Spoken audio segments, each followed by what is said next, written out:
تک تم دھوکہ دیتے رہو گے سیکولرزم کے نام پر. جو بولتے آزادی کے وقت ایسا ہوا تھا، آزادی کے وقت یہ بھی ہوا تھا کہ پنڈت نہرو 1953 سے لے کر 1964 تک میرے پاس چارٹ ہے جو فسادات ہوئے. ان فسادات میں 85% مرنے والے مسلمان تھے، 60% زخمی ہونے والے مسلمان تھے. اور تم بات کرتے ہو سیکولرزم کی. نہرو جب وزیر اعظم تھے، وہی اسکرپٹ ہے، وہی کہانی ہے، وہی پیادے ہے، وہی غلام ہے.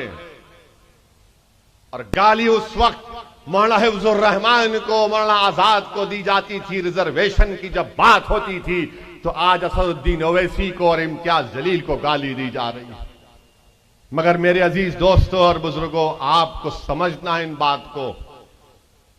میں سمویدھان میں، آئین میں جو سیکولرزم لکھا گیا اس کے خلاف کبھی تھا نہ رہوں گا. میں ہمیشہ سیاسی سیکولرزم کے خلاف ہوں.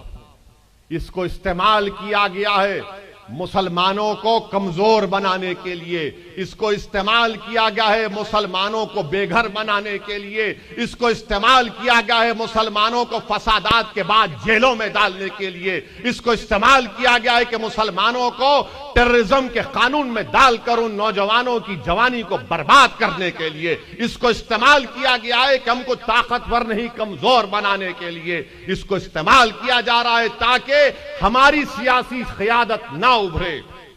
ان سب کو ایک بات کی تکلیف ہے کہ سب کی لیڈرشپ ہو سکتی ہے، مراٹھوں کی ہو سکتی ہے، کوئی بات نہیں.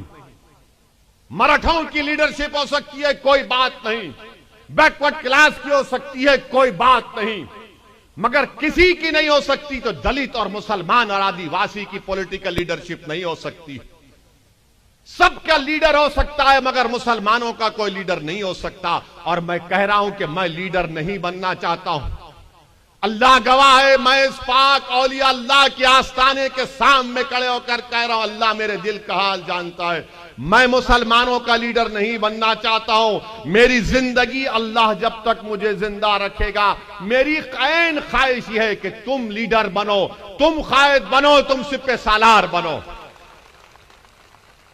جو سیکولرزم کے پجاری ہیں، جن کی زبان نہیں تھکتی مجھے گالی دیتے دیتے، بتاؤ تم نے اپنی زبان کو کیوں نہیں کھولا ان تمام جب جلسے ہو رہے تھے؟